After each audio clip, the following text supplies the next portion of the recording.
Well, Steve Kerr had some interesting comments on the recent edition of the Draymond Green show, and we're going to play that soundbite and then obviously discuss it because it was interesting. There's no doubt about that. All that and next with Kylen Mills. This is Locked On Warriors. You are Locked On Warriors, your daily Golden State Warriors podcast. Part of the Locked On Podcast Network, your team every day.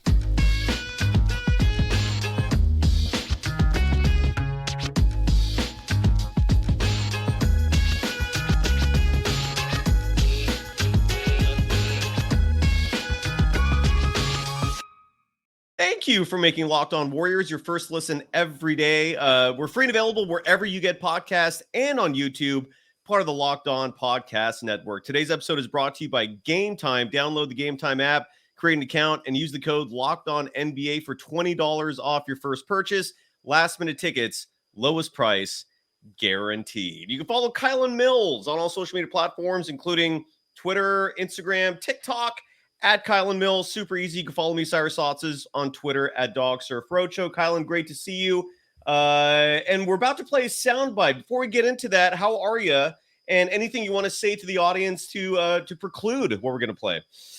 Oh boy. I'm doing well. Hope you're doing well. Also, I am kind of excited for this episode just because there's plenty of meat to bite into in regards to Steve Kerr's comments on Draymond Green's podcast.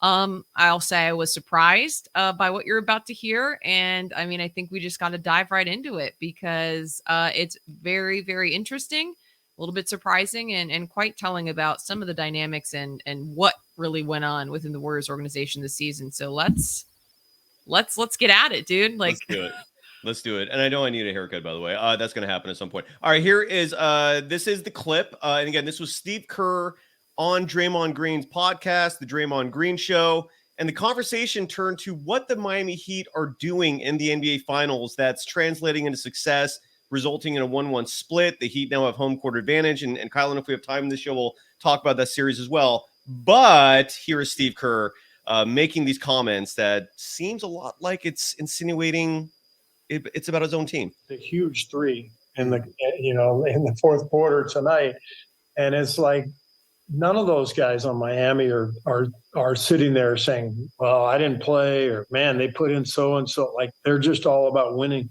And you know this from our groups that we've had. When you have that championship mentality, every guy's bought in, every guy's just trying to win. Nobody cares about any of that stuff. You don't go into the locker room, saying, well, I should have played more. You just want to win. And that's the beauty of finding that magic when you have a championship team, is that everybody's bought in, and it makes the decisions for the coach really simple. You just go with your gut and go with whoever's playing well. There you go. And that's what Steve Kerr said. Kylen, your immediate reaction to those comments? I have a lot of thoughts about these comments, Cyrus. I'm sure you do. Yeah. First, there are multiple things that can be true at the same time. I think Steve Kerr is right, and it is accurate what he said, that there has to be total and complete buy-in on championship teams. There cannot be any I in team. It's the long overdone saying, but it's true. When you have individuals who are more focused on themselves and their playing time over the needs of the team, it is going to spread like a cancer. It only takes one player who is toxic to affect the entire group and to distract everyone from the mission at hand, which is everyone doing whatever is necessary for the group to win a championship. I've been a part of teams. I've seen it happen. So I do think Steve Kerr is right. I think that those comments do seem to be subliminally, I do think the comments seem to be underlying directed at the young players in the Golden State Warriors team. Now, what I do want to say, the names that have come up regarding Steve Kerr's comments are Jordan Poole and Jonathan Kuminga. That's what I'm overwhelmingly seeing in regards to the Twitter reactions, the social media reactions about Steve Kerr's comments about how everyone has to be bought in. They can't be complaining or pouting about playing time, which, like I said, everything that he pointed out is true. But you look at those two, I want to start with Jordan Poole. Why wouldn't Jordan Poole be bought in this season? Why would he maybe, have some sort of different feelings? The season started out with Jordan Poole being punched in the face by a teammate who's supposed to be a veteran leader on the team, one of his mentors, and the organization tried to sweep it under the rug. In my opinion, they tried to gloss over it, minimize the damage. And, where did that leave Jordan Poole in that whole situation? He never really has come out and said how he truly felt about it. Draymond Green was back at ring night ceremony, took a couple days away from the team, and everyone moved on. And as if nothing had happened, it just didn't seem like there was any major retribution. Now, we don't know what goes on behind closed doors, but I was someone who said that I thought Draymond Green should be suspended a game. I think across other sports, if there is a video that gets out where there is a punch like that. Now, I know that there are fights that happen, arguments, whatever else at practices for professional sports. Sports are competitive.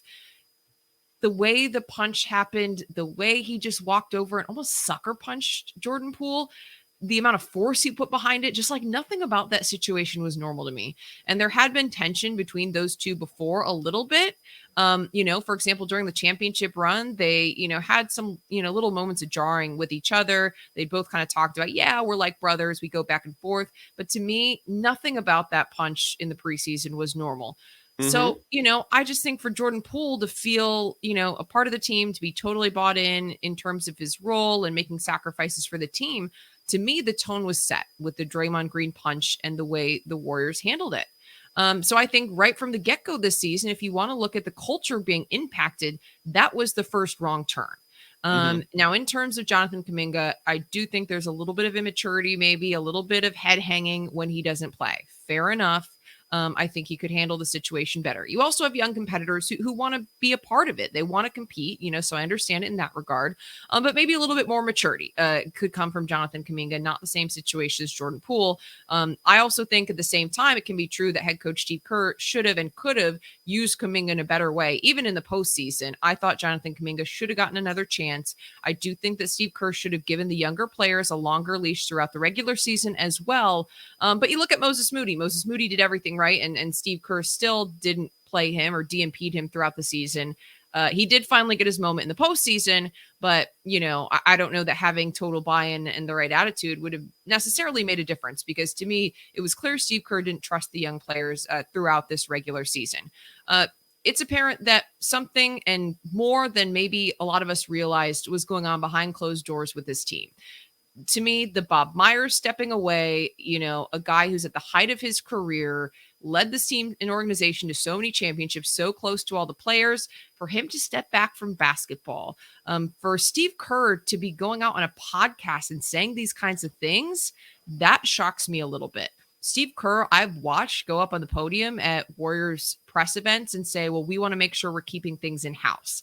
And that's something that specifically was brought up in regards to the Jordan Poole, Draymond Green punch, was that we want to keep things in-house. So I think it's very interesting that these comments on Draymond Green's podcast appear to be very much out of the house, and they appear to be very much pointing to certain individuals or implying certain individuals on the Warriors team. So for him to kind of contradict the own things that, the statements he's made, I think that's very telling that more has gone on in terms of discontent amongst this organization beneath the surface, maybe than the fans realized. And to me, there were so many factors as to why this season didn't go as planned for the Golden State Warriors, why there was so much inconsistency and struggles. And certainly there were a lot of things out of their control. But to me, it's also apparent that there was more going on underneath the surface in terms of the relationships, whatever reason, personalities didn't gel. There was, just not the same culture that there was one season prior. That's what this tells me. I can't disagree with a single thing you said. And when we come back, I'll share my thoughts on it. After we first give some love to one of our sponsors, and that's Gametime. It was our title sponsor today. Do they have an overlay? No, they do, but I have not uploaded it. That is my bad. I'm sorry. Well, whatever. Gametime is incredible if you want tickets to events. You don't have to wait months to do it in advance. They have tickets last minute. And one of the best parts of Gametime is the fact that they offer a low price guarantee. So let's say you buy tickets from Gametime, and then you happen to see those same two tickets. Hypothetically, you bought two tickets on another app, from another dealer, same row, same section, for less. You can present that to Gametime, and they will refund the difference. That is called a low price guarantee. And that's phenomenal. That's all you can ask for in this world when it comes to being a consumer and buying things. So go check out Gametime, download the Gametime app. Now in my defense, Locked On, for some reason, none of the links to the copy are working. So I'm going entirely off my brain and off verbatim for this, but go check it, download the Gametime app. And if I remember correctly, if you use the promo code Locked On NBA, you can get $20 off your first purchase. So go check that out, download it, and enjoy whatever event you're going to. You are Locked On Warriors, your daily Golden State Warriors podcast. Part of the Locked On Podcast Network, your team every day. Thank you for making Locked On Warriors your first listen every day. We're free and available wherever you get podcasts. For the everydayers, a great week of shows. Besides my partner in crime here, Kylen Mills, Kristen Peak, someone whose opinion when it comes to the draft I hold higher than anyone else. She is brilliant when it comes to personnel. I've said time and time and again that if I ever was a GM, my first hire as an assistant GM would be Kristen Peak. She's brilliant. She nails it every time when it comes to mock drafts, and she's going to come on the show Wednesday to talk about her thoughts on Kuminga, Moody, all the Warriors youngsters, and what the Warriors might do with the upcoming pick. And then Howard Beck, the legendary sports journalist, joins us on Thursday's show. So that's what's coming up. And then Kylen will wrap out the week. We haven't finalized what day you're coming on yet, but regardless, follow Kylen Mills on all social media platforms, including Instagram, TikTok, Twitter, at Kylen Mills. So you brought up a few things with that soundbite. The one thing that that really just kind of took me back is that Kerr said this so publicly.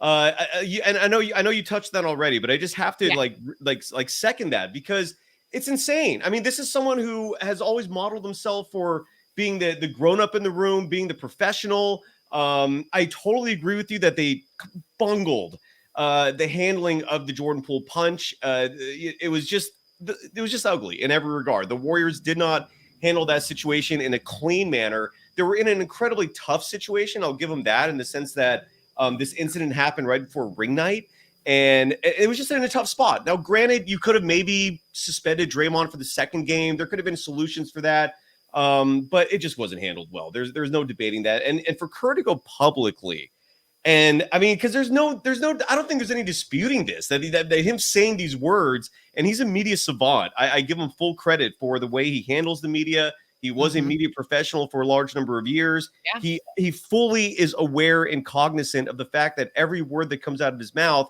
could be aggregated, could be used and read into. So for him to come out and say this publicly was astounding to me. And what it makes me think is that maybe Jordan Poole's on his way out. I don't understand how he could come out and be this brazen in these kind of comments if the future of Jordan Poole was not with the Golden State Warriors, whether they're going to, move on from him altogether and cut salary by trading him for nothing, whether they get pieces back for him. And maybe I'm wrong. I don't know. This is just me reading into what's going on here, but it's still, I'm just really mind blown that Kerr just literally was just this open in criticizing what is most likely Jordan Poole and Jonathan Kuminga and the way they handled their roles in the postseason. Jordan Poole, I didn't think Kerr handled Poole wrong at all. On a side note, he was still giving him minutes. Poole was playing awful in the postseason. There is virtually no measurable that you could look at that goes, oh, well, at least he did this okay. Like, he had a bad postseason, plain and simple. Like, I don't think he should have been playing even by the end of it, but Kerr was still giving him minutes. I'm totally with you in the Kuminga sense, where for him to not play at all was just really weird. The way he handled Kuminga and Moody in general was just, I didn't think was effective, and the results showed, but the going public thing is really crazy. I mean, Kerr had to be aware that people like us would be talking about this. Now, I think this highlights just how important Bob Myers leaving is as well, because Bob Myers was normally a massive buffer, someone who could be an intermediary, someone who could smooth over these kinds of relationships. And the fact they don't have him there now to keep everyone copacetic is concerning. That's another thing that sticks out to me, in terms of how they're going to handle this. But the one thing that bothers me, though, about the comments is, because it's basically like a know your role type speech is what he was saying, right? Like know your role on a championship team, understand that this is a team, and, sometimes you might not have to, there might not be room for you in terms of minutes in order for you to contribute. But if that's going to be your ethos, then you can't maintain blind loyalty to veterans who are not playing well either, right? So like if your ultimate mentality is, next man up, understand your role in this team to win a title, Klay Thompson should not have been playing the minutes he should have been playing. Klay Thompson had an awful postseason. So are you going to bench him? Are you going to move him to the bench and make him maybe like a sixth man next year? Because for the team, that would be the best move for a declining veteran who's no longer at the peak of his powers. He's probably not going to do that. So now you're looking at Kerr's words and thinking hypocrisy, which to me is an ultimate sin when it comes to logical fallacies. I don't like that at all. It's like if you're gonna present this case that the best players have to play depending on the circumstances, that has to include your veterans. Now, Stephen Curry has bought into that. He came off the bench most of round one last year. Draymond Green has bought into that. He's come off the bench at times and was even benched at the end of one of the NBA Finals games. We've never seen Klay in that role. But Klay is at a point now where unless like this offseason he completely, reinvigorates his game, he's going to have to look at a smaller role. Is Kerr willing to do that? I don't know. And then you look at the Miami Heat, and because he used that as an example of basically what the Warriors should have done. And the players who are sometimes playing, sometimes not playing, these aren't like lottery picks. These aren't young, up and coming superstar players, right? Like, I guess what I'm trying to say is I don't think you can treat a player like Jonathan Kuminga, and to me, even Moses Moody, but he still did it anyways. But I just don't think players like them you can treat in a way where, okay, this round, we're just not going to need you. Stand by, stay ready.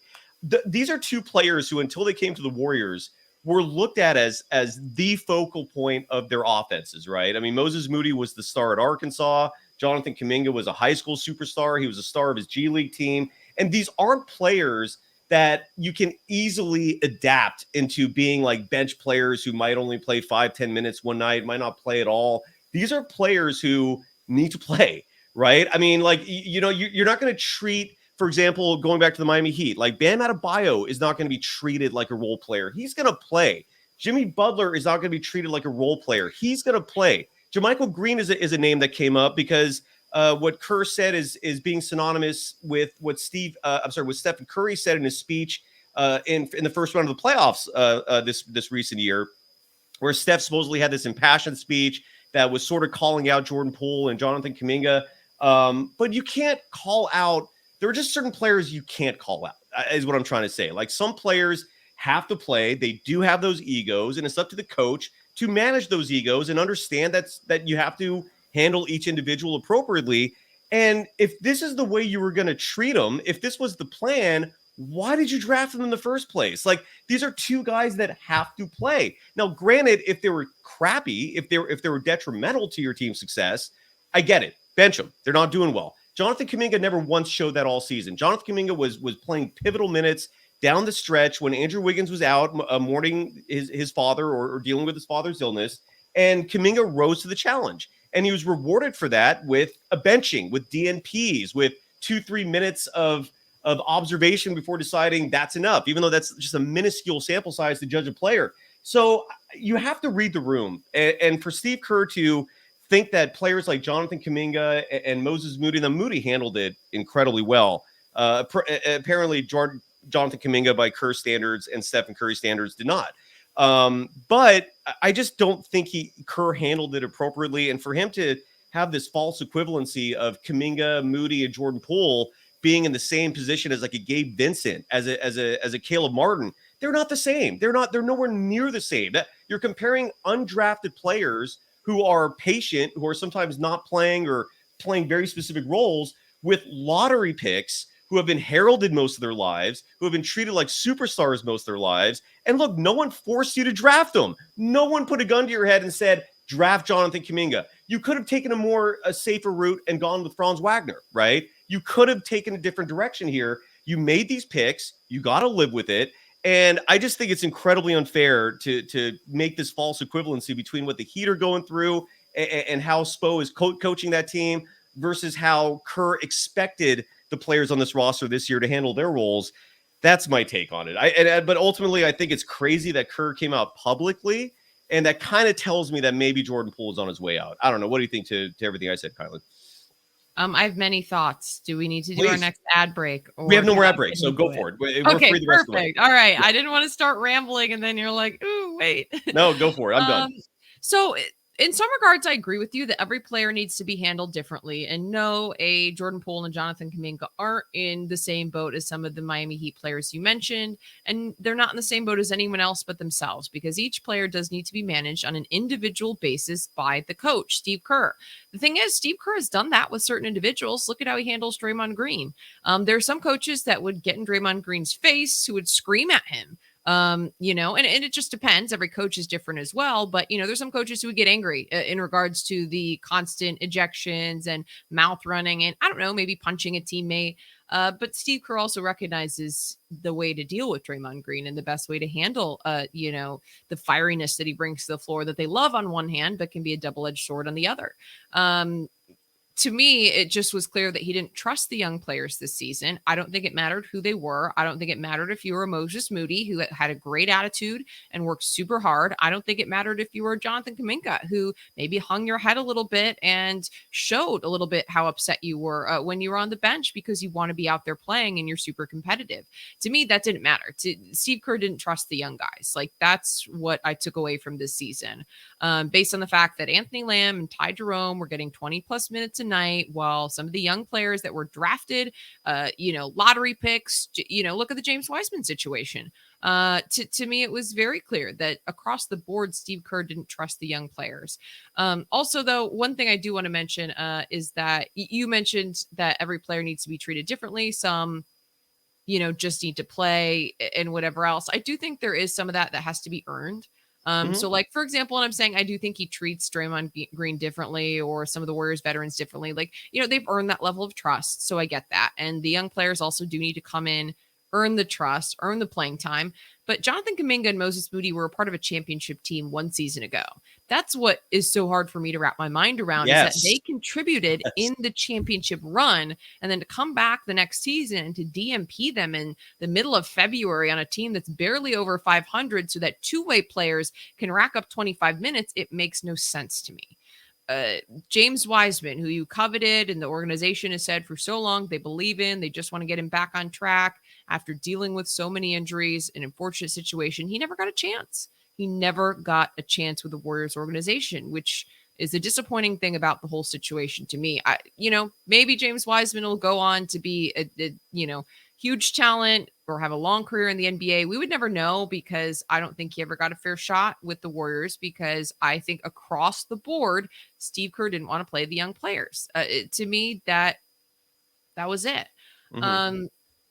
One other thing I wanted to say just about Steve Kerr's comments. I think it's brazen for him to come out and say something like this in a public forum. Steve Kerr is very media savvy, as you mentioned, and he knows that this is going to be talked about. We heard that Steph Curry gave an impassioned speech during the playoff run that was directed towards Jordan Poole and Jonathan Kuminga. To me, like, the message has already been heard loud and clear. I just don't really know what the positive would be to come from this. And from a coach who has talked about wanting to keep things in-house so much, like with the Jordan Poole, Draymond Green punch situation, it just seems very contradictory to me. So that's what makes it so surprising. Now, in terms of one thing I do want to say about a lot of finger pointing at Jordan Poole and Jonathan Kuminga being, the toxic cancers on this team, to me, you can't point the finger at just those two alone. Well, I do agree Jonathan Kuminga could have handled not playing better. Jordan Poole could have handled not playing better. This season started out on the foot of Jordan Poole being punched by Draymond Green and it being swept under the rug by the organization. I think there was something just about the personalities on this team that didn't quite work the way that the Warriors worked one season ago. People laugh when I bring up the fact that, the JTAs, the Damian Lees, the Nemanja Bjelica's left last season. And I post this and people are saying, oh, well, really? You guys lost in the playoffs this year because you didn't have Nemanja Bjelica? Ha, ha, ha. That's not what I'm saying. What I'm saying is there were that's ignorant, though. Those players did help way more than those people are giving them credit for. I mean, sorry to interrupt you, but no. I totally in agreement. My other thought, Joe, just is that you can't underestimate how important the culture piece is. You can't underestimate how important it is that the players mesh. They have chemistry. Last year, it just clicked right away. This year, from the moment the season started, it felt like something was off. And then you find out about the punch. Drama ensues. There's a leak within the organization. Someone sends the video to TMZ, and it, to me, was just a domino effect from there. You've got Draymond Green punching Jordan Poole. Then he's back at ring night. Jordan Poole never really addressed it. Steve Kerr's more worried about trying to find out who leaked the video. At least it appeared in that initial press conference. Like, to me, it was just all downhill from there. I'm sorry, but people hate when you keep bringing up the punch, but to me, it started there. In terms of the Warriors having something off with the culture this season. And to me, Bob Myers leaving tells that same story. A general manager who's so close and beloved by these players, who's in the prime of his career, still at the age where he has lots of years left to give, theoretically, is walking away. And to me, that makes me scratch my head a little bit. Yes, time with family is important, but there were some dynamics that I know you and I have talked about between Bob Myers and Joe Lacob at that last press conference that make you go, And that's where I'm at. What was going on under the surface with the Warriors? You got Bob Myers leaving. To me, there were little signs here and there of some discontent. Gary Payton II came back on the team and mentioned, the team has a little bit of a different feel this year. Yeah, it had a different feel. Was it a positive feel? That's a question that I ask. And I think it just goes well beyond Jordan Poole and Jonathan Kuminga. So that's my point. Could they have both been more mature in how they handled not playing? Absolutely. Do I think Kerr's right in his comments, just that you have to have total buy-in to be championships? You can't have players worried about their own individual minutes or accolades? Absolutely, he's right. Is that the forum to talk about that on right now? I think it's interesting that he chose to do that. And I think he's right in some regard. But to me, the problems were just much bigger with the Warriors. And it started day one. Something was off. It did not feel like it felt last year when they did chase a championship and there was total buy-in. Everyone clicked. The chemistry was on the floor. The chemistry was in the locker room. It just wasn't that way this season for whatever reason. Yeah, I'm totally with you. I highlighted some chats that I want to address. I'll just go in order chronologically, starting with Crystal Sturdivant saying she doesn't think it's just about the young guys. JaMychal Green was complaining, and that's true. Now, granted, JaMychal Green changed his tone after that Stephen Curry speech. It worked. It resonated to him. I don't know if it resonated with Jordan Poole and Kuminga, but you're right. It wasn't just the young people. And we saw that one argument in the one game that JaMychal Green played significant minutes in the Kings series, where he got pulled out and started getting into an argument with Kenny Atkinson. And look, the frustration was there. So I totally agree with you, Crystal. I wholeheartedly see what you're saying. And I agree. That's why I don't think you can necessarily just point the finger. Oh, Poole and Kuminga were the problems this season. Ship them out. Now, I actually do have another hot take before we bring up the next commenter. Okay. The next one, Mark Graves writes, why didn't Jordan Poole ask for a trade when the punch happened? Did he want to run it back and defend the title? Great question. He was also at that point negotiating his contract extension, which does, again, make me wonder when it comes to that leak, if he had something to do with that, just because the financial motive was there, because he got that contract quick. Now, I know who knows, but it's interesting. I'll say there. But he also, look, that punch also should have, and the fact that Jordan Poole didn't ask for a trade should have shown you that punch maybe wasn't as personal as some people think, right? I mean, I do want to say, well, I can't reveal what was going on with Draymond Green's life. He had a very serious personal issue that he learned about just that day, and it's not an excuse for him to take it out on Jordan Poole. And look, Jordan Poole has gone under the skin of Stephen Curry. Again, Steph got ejected for the mouthpiece chuck because of a Jordan Poole shot. We've seen people get frustrated because of Jordan Poole, but no defense there. But yeah, I don't know why he didn't ask for a trade. You're right. That it probably shows that he wanted to stay. Or make money. Or he wanted to make money because he knew the Warriors were going to give him a bag. Like, I think that is a huge factor. And, you brought up the point that the Draymond Green punch, you could argue that it helped put more dollars in Jordan Poole's pocket in terms of the Warriors having to offer more to get him to stay in light of that situation developing. Or at least he certainly could have used that to his advantage. You would think in negotiations in terms of, what they would have to give him to stay. I agree. Yeah, go ahead, sir. No, okay. So here's my one thing I want to say, though, about Jordan Poole and Jonathan Kuminga. I think at this point, Jordan Poole and Jonathan Kuminga should go. I think it's the best thing for them, and I think it's the best thing for the organization. That's my hot take for the day, and I have a couple of reasons why. Will Jordan Poole ever really be able to reset with the Golden State Warriors organization? After the punch happened, it never really was clear, how that was resolved between him and Draymond. Even beat reporters who are in the locker room and in close, communication with them every day. Our friend Connor Letourneau, mentioned they were never close after that point. That there wasn't, even if there wasn't tension, Jordan Poole and Draymond Green's relationship changed. And now you've got Steve Kerr coming out and making these comments. The way the postseason went with Jordan Poole, as people pointed out, he probably didn't handle not playing in the best way possible. I feel like the best thing for him would be to get a reset. I think the best thing for the organization would be to get a reset. And we're talking about how the Warriors need to trade a piece or pieces. There are two pieces that are possibly movable that would actually potentially help the locker room. I just am wondering, with the Jordan Poole situation, can the damage really be repaired at this point? Is it better to have the slate wiped clean for both parties? And the same thing with Jonathan Kuminga, his comments to the Chronicle. There were clear conversations that happened amongst the team in regards to how he handled the situation. Now you've got Steve Kerr coming out after the fact. Jonathan Kuminga obviously was very unhappy with the way that he was used during the postseason. Is it just better at this point? I think that Jonathan Kuminga is a massive, massive talent. I don't want to see him go, but I'm saying, is it going to be best for him at this point that he moves on to another organization? Can we guarantee that next season everything's going to be fixed and that Steve Kerr is going to play Jonathan Kuminga in the way that is going to make him happy and that he's going to really be able to grow and develop in the best way possible? Those are the questions that I have. I mean, what do you think? Like I said, I feel like it is a little bit hot takey to say, hey, they both need to leave. But like I said, also for them, is that going to be a better situation? I think with Poole, I'm totally with you. I think it's time to move on. That's my feeling on it, just an opinion, but I'm with you. I agree with you. Kuminga, I think it depends entirely on how Kerr's going to use him. If Kerr's going to continue the way he's treated him, where some games you'll see significant minutes, some games you don't see him at all, trade him. There's no, he's too valuable of an asset to treat like that. And if you're going to still be chasing championships, bring in players who you're actually going to play. So I'm totally with you. on that. I just want to that's where I'm coming from. Is if Steve Kerr's still not going to play him, if we're going to end up in the same boat talking about the same thing next year, then what's the point? I think I totally agree. Great talent, but if we're going to be in the same boat a year from now, it's doing everyone a disservice. Yeah, no, you're absolutely right.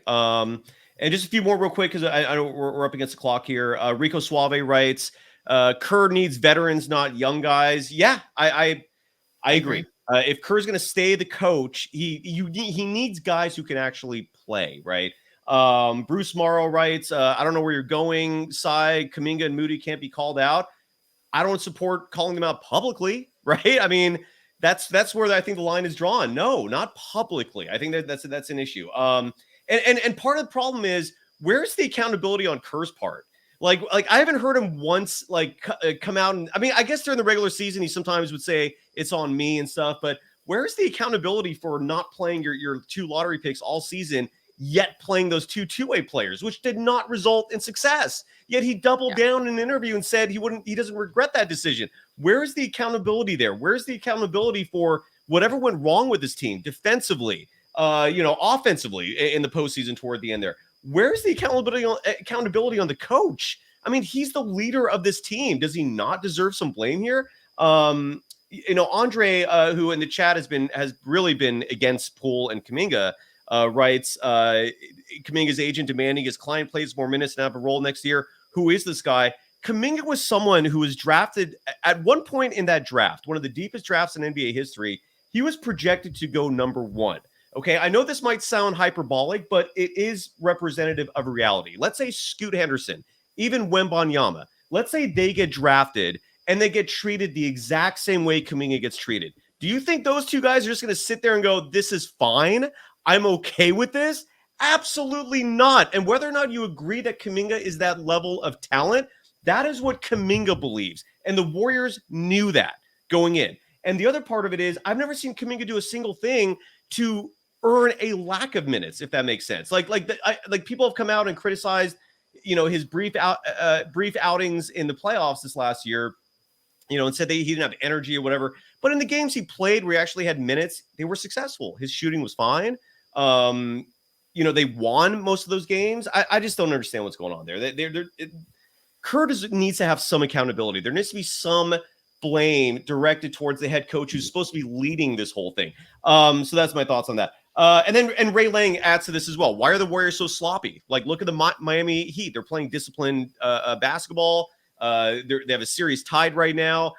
Where was that with the Golden State Warriors? Again, where is the accountability for Steve Kerr? Do you agree with that, Kylen, or no? I don't know your thoughts on that as we wrap it up. I think everyone has to take accountability for how the season went. I think Steve Kerr absolutely has a part of the blame. I don't like the way that he used the young players. I think that of the coaching seasons he's had, this was among his worst. Yeah. In terms of the job he did. Never go full Jeff 2.0 commented, we are literally the oldest team in the league. This is going to happen again next season. They're going to be gassed by the time the playoffs start. To that point, this roster construction was also a big part of the issue. We haven't touched on it this episode, but you had a bizarre mix of a bunch of players who were old and a bunch of players who were brand new. Yeah. There has to be a level of balance. Yeah. 6 players at one point this season who were like 18 to 22. With the 2 rookies, Moody, Kuminga, Wiseman, and then Jordan Poole, who was 22 turning 23. Like, that is a lot of immaturity to pair up with some of the best veterans in the game who are trying to win a back-to-back championship. Like, to me, last year's roster construction, even just with Kuminga and Moody, and then throw in James Wiseman, who was hurt, like, that still was better. And then also this season, you had that empty roster spot. They end up signing Anthony Lamb just to not play in the postseason. And Andre Iguodala was a wasted spot. So to me, it just, the roster construction this season was a big problem. And the disconnect between the vets and the young guys was a problem. Yeah, you're absolutely right. And Crystal, I just have to address this real fast. It's Crystal writes, it's the role Kuminga played when Wiggins and Gary Payne II came back. They jumped him in the rotation. My point is Kuminga does not see himself as a role player, and he has the talent to not be a role player. So something needs to get resolved here. I mean, and it's sad that the Warriors had to sacrifice one of Stephen Curry's prime years to go through all this, but it's crazy. Anyways, all right, Kylen, another great show, I think. Thank you, everyone, for joining us. Great show. And yeah, we'll be back soon. Thank you, everyone. Take care. Lots Bye-bye. to talk about. Oh, wait, before Kylen, you got to get on me because we have these this end of show thing I got to play now. It's called a tag. So bye, everyone. Every show that we finish up, I'm going to play this thing so you can still hear us. But you see that screen that says bye, everyone, and that's how you can follow us. That's how you can find us. Have a great day. Peace out. Bye-bye.